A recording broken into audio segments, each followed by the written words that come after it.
स्वागत है आपका टेक्निकल एनालिसिस की एक और वीडियो में। गाइस, जो मैं आपको कंडीशंस बताता हूं, आप लोग अगर उसको फॉलो करेंगे तो आपको एक अच्छा ट्रेडर बनने से कोई नहीं रोक सकता है। इस वीडियो में मैं आपको कुछ ऐसी चीजें बताऊंगा जो कि काफी सारे इन्फ्लुएंसर और ट्रेडर आपको लाखों रुपए में एक कोर्स के माध्यम से बेचते हैं। तो सबसे पहले हम लोग क्या करेंगे कि एक क्विक रिव्यू करेंगे जो हम लोगों ने आज के लिए एनालिसिस किया था, उसका परफॉर्मेंस आज कैसा रहा। दोस्तों, मैंने कल आपको जो सबसे पहला स्टॉक्स की एनालिसिस की थी गाइज, वो था Torrent power limited. Torrent power limited को मैंने आपको क्लियर बताया था कि टोरेंट पावर के लिए जो रेजिस्टेंस है ये 1515 है। अगर इस कैंडल्स के ऊपर अगर कोई कैंडल्स 15 मिनट्स की क्लोजिंग देता है, उसके बाद आप क्या करेंगे, अपनी बाइंग की एंट्री बनाएंगे उस कैंडल का जैसे ही हाई ब्रेक होगा। ये जो वर्ड मैं बोल रहा हूं गाइस, आप लोग बस ये सब चीजों को मास्टर करो। आप लोग बस जो कंडीशंस होते हैं, अगर उस कंडीशंस के बेस पे अगर मार्केट मूव करता है तो ही आपका ऑर्डर एग्जीक्यूट होता है। अदरवाइज बहुत सारे जो बिगनर ट्रेडर्स हैं, अगर प्राइस टच किया या फिर इमीडिएट फ्लो में निकल रहा है, उसमें क्या करते हैं कि अपनी एंट्री बना लेते हैं, और वही जो कारण होता है गाइस, वो लॉस का कारण वही होता है, मार्केट वहीं से रिवर्स हो जाता है। तो आज जो मैं आपको ये तीनों स्टॉक में जो हम लोग एनालिसिस किए थे, उसका मैं आपको एक फुली आइडिया बताऊंगा कि एक्चुअल में चीजें किस तरह से होनी चाहिए और आपका क्या स्ट्रक्चर्स और क्या कंडीशंस आपने प्री एनालिसिस में किया था। बस ओनली जो आपने एनालिसिस किया है उसी को एग्जीक्यूट करना है। अगर गाइस इंट्राडे ट्रेडिंग या फिर स्टॉक मार्केट में आप 50-50% की जो एज होती है, मतलब एक्यूरेसी है गाइस, ये मतलब बाय डिफॉल्ट है। जिस तरह से हम लोग अगर कोई कॉइन को ऊपर उछालते हैं तो उसमें दो ही चीज होता है, या तो हमको हेड आएगा या तो टेल आएगा। सिमिलरली गाइस ट्रेडिंग में है, अगर आपने ट्रेड इनिशिएट किया है या फिर ट्रेड लिया है तो उसमें आपको या तो प्रॉफिट होगा या तो लॉस होगा। सिंपल सा कंसेप्ट है गाइस, ज्यादा कॉम्प्लिकेटेड कुछ भी नहीं है। तो अगर आपको नहीं भी आती है तो आपको, अगर आपका रिस्क मैनेजमेंट और आपकी जो पोजीशन साइजिंग अगर ये परफेक्ट हो जाती है और आप अपने बस कंडीशंस के बेस पे ट्रेड करना चालू कर देते हैं, तो उसके बाद आपको ट्रेडिंग बहुत ही इजी लगेगी। ठीक है, तो चलो हम लोग अभी समझते हैं फिलहाल चार्ट्स पे, बाकी चीजें मैं आपको बताते रहूंगा बीच बीच में। सबसे पहले जो हम लोग ने स्टॉक्स की एनालिसिस की थी गाइस, वो था टोरेंट पावर। टोरेंट पावर को हम लोगों ने क्या डिस्कस किया था कि प्राइस अगर सिमिलर जो कल की क्लोजिंग थी, आप देखेंगे कि कल की क्लोजिंग कहाँ पे हुई थी, ये जो रेड कैंडल्स है यहाँ पे क्लोजिंग हुई थी, और आज प्राइस ने क्या किया कि सीधा थोड़ा सा गैप डाउन ओपनिंग हुई। गैप डाउन ओपनिंग होने के बाद का इसने क्या किया, क्लोज स्टडी ये 1515 के पास हाई क्रिएट किया, जो कि हम लोगों ने कल ही डिस्कस किया था कि 1515 हमारे लिए क्या है, एक रेजिस्टेंस एरिया है। क्लियर है। उसके बाद हम लोग ने क्या डिस्कस किया था कि अगर प्राइस सिमिलर प्राइस में या फिर कहीं पे भी खुलने के बाद अगर ये थोड़ा ऊपर जाता है, कुछ टाइम यहाँ पे बिताता है, उसके बाद अगर ये 15 मिनट्स की कोई कैंडल्स 1515 के ऊपर अगर क्लोजिंग देता है, तो हम लोग क्या करेंगे, उस कैंडल्स के हाई पे जैसे ही ब्रेक होगा हम लोग अपनी एक बाइंग की एंट्री इनिशिएट करेंगे। क्लियर है। तो अब आप देखो, मैं चार्ट्स को क्लियर करता हूं तो आपको काफी विजिबल होगा कि कोई 15 मिनट की कैंडल्स क्लोजिंग हुई है क्या। तो आप देखेंगे कि ये जो 15 मिनट की कैंडल है गाइस, और टाइमिंग मैं बता देता हूं, आप चार्ट्स पे आप खुद वेरीफाई कर सकते हैं। ये जो 9:45 की कैंडल्स है गाइस, ये आप देखेंगे तो इसने 1518 रुपए का हाई क्रिएट किया। ठीक है, मतलब क्या हुआ कि प्राइस फ्लो में ऊपर निकल रहा था, लेकिन इसने क्लोजिंग नहीं दिया।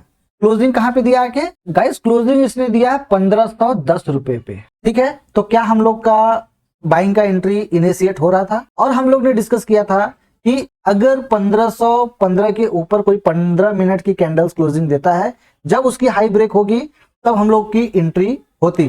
तो अभी हम लोग का कंडीशंस जो था, हम लोग का कंडीशंस ये था कि मान लीजिए ये जो कैंडल्स थी ये पूरा 1515 के ऊपर क्लोजिंग इस तरह से दे देता, उसके बाद कोई कैंडल्स अगर इस कैंडल्स का ब्रेक करता है, हम लोग क्या करते हैं, बाई करते हैं। क्लियर है।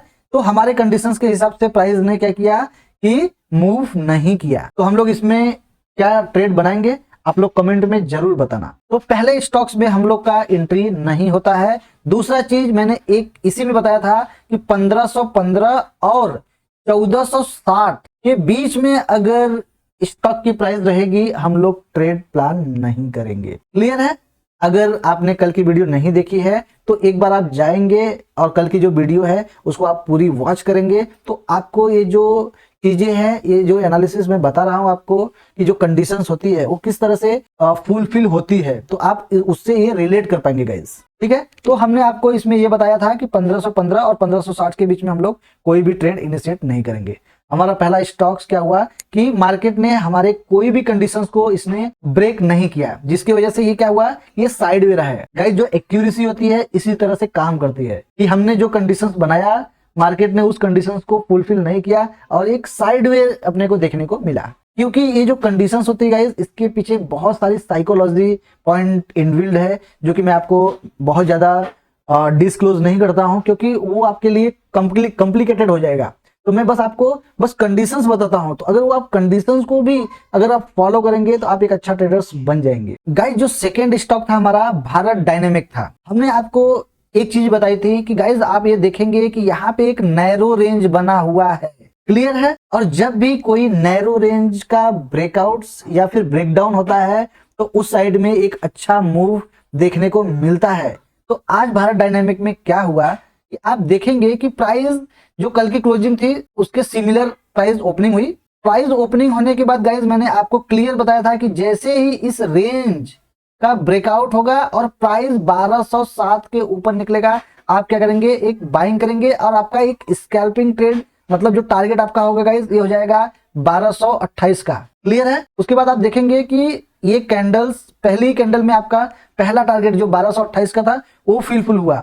उसके बाद मैंने आपको एक और चीज बताई थी कि प्राइस जैसे ही थोड़ा नीचे आएगा उसके बाद ये हाई ब्रेक करेगा, आप क्या करेंगे, अपनी क्वांटिटी को ऐड ऑन करेंगे और आपका सेकंड टारगेट जो हो जाएगा गाइस ये हो जाएगा 1250। ये बस कंडीशंस बेस अगर ट्रेडिंग करते हैं तो आपको टारगेट्स बहुत ही आसानी से मिला होगा कि 1207 के ऊपर निकलता है, आप क्या कर सकते हैं, बाय कर सकते हैं। और आप देखेंगे कि बहुत ही आसानी से स्टॉक्स में आपको अच्छे अपॉर्चुनिटी मिलेगी और ये आप ट्रेड प्लान कर सकते हैं। कभी भी आप प्राइस अगर बहुत ऊपर निकल जाए या नीचे चला जाए तो आप रिग्रेट मत करना, क्योंकि आप बस अपने कंडीशंस को ट्रेड कर रहे थे। जिस तरह से हमने डिस्कस किया था कि पहला टारगेट ये 1228 और सेकंड टारगेट ये 1250। आप देखेंगे कि प्राइस इसने कहां तक गाइस आ गया, ये कुछ 1289 तक ये प्राइस गाइस हाई गया है। 1289 तक इसने क्या किया है कि हाई क्रिएट किया। तो हम लोग उनको इतना मूव नहीं कैप्चर करना था क्योंकि हमारा जो टारगेट था ये बस ये दो ही टारगेट था, एक 1228 और 1250। इतना आप ले ली, बहुत है, एनफ है, क्लियर है। तो चलो अभी हम लोग जो थर्ड स्टॉक्स एनालिसिस किए थे उसमें क्या हुआ वो देख लेते हैं। गाइस जो हमने तीसरा स्टॉक्स आपको बताया था सुंदरम फाइनेंस, काफी मतलब ब्यूटीफुल एक बियरिश एलिफेंट बार यहाँ पे बना हुआ था, जो कि मैंने आपको क्लियर यहाँ पे डिस्कस किया था कि यहाँ पे एक बियरिश एलिफेंट बार बना हुआ है।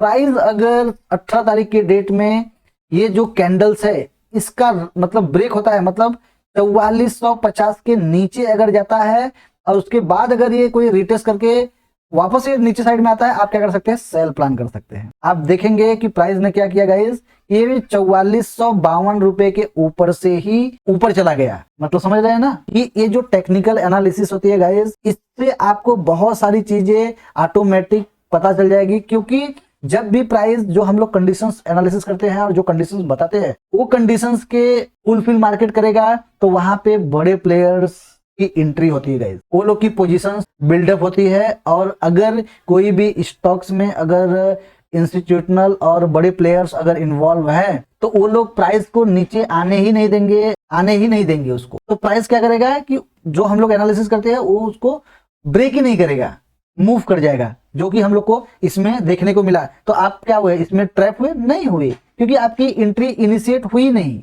यहाँ पे आपकी एंट्री बनती ही नहीं है क्योंकि 4450 के नीचे आपको सेल करना था, तो आपकी एंट्री बनी नहीं। तो आप लोग क्या है कि रैंडम ट्रेड से बच जाएंगे। तो अगर आप प्री एनालिसिस करेंगे, चीजों को रेगुलर मॉनिटर करेंगे, प्राइस एक्शन किस तरह से काम करता है, तो आपको ये सब चीजें बहुत ही आसानी से समझ में आएगी। बस अगर आपको एक्चुअल में ट्रेडिंग सीखनी है गाइस तो आप लोग बहुत सारी चीजों को कॉम्प्लिकेटेड मत करो। आप लोग बस एक चीज को माइंड में रख लो, आप बस प्री प्लान करो और वो प्री प्लान करने के बाद अपने कंडीशंस को ट्रेड करो। अगर आपका कंडीशंस बाई साइड में बन रहा है आप लोग बाई करो।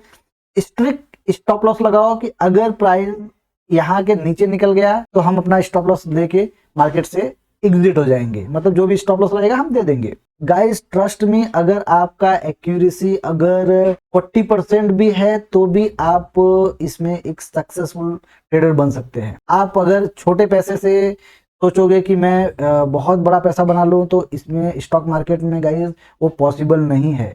इसमें फ्री के पैसे चाहिए जिसको आपकी जरूरत ही ना हो। अगर अगर वो पैसे को अगर इसमें डालते हैं जिसको आपको नेक्स्ट मंथ में जरूरत है, तो आप शेयर मार्केट से पैसे कभी भी नहीं बना पाएंगे। ये पॉइंट्स को आप नोट डाउन कर लो कहीं पे, क्योंकि इसमें ओनली फ्री के पैसे जिसका आपको कोई टेंशन नहीं है। अगर आपको जब कोई टेंशन नहीं होगा तो आप क्या कर सकते हैं, अपने कंडीशंस को ट्रेड कर सकते हैं। अगर उन पैसों की जरूरत होगी तो आपकी जो साइकोलॉजी है वो ऑटोमेटिक डिसबैलेंस होगी। अगर आपकी साइकोलॉजी डिसबैलेंस होगी तो आप अपने कंडीशंस पे कभी भी स्टिक्स नहीं रहेंगे। तो आई होप ये चीजें आपको समझ में आ रही है गाइस। अगर आपको इस तरह से वीडियो चाहिए, आप मेरे वीडियो के नीचे जरूर कमेंट करें। मिलते हैं नेक्स्ट वीडियो में।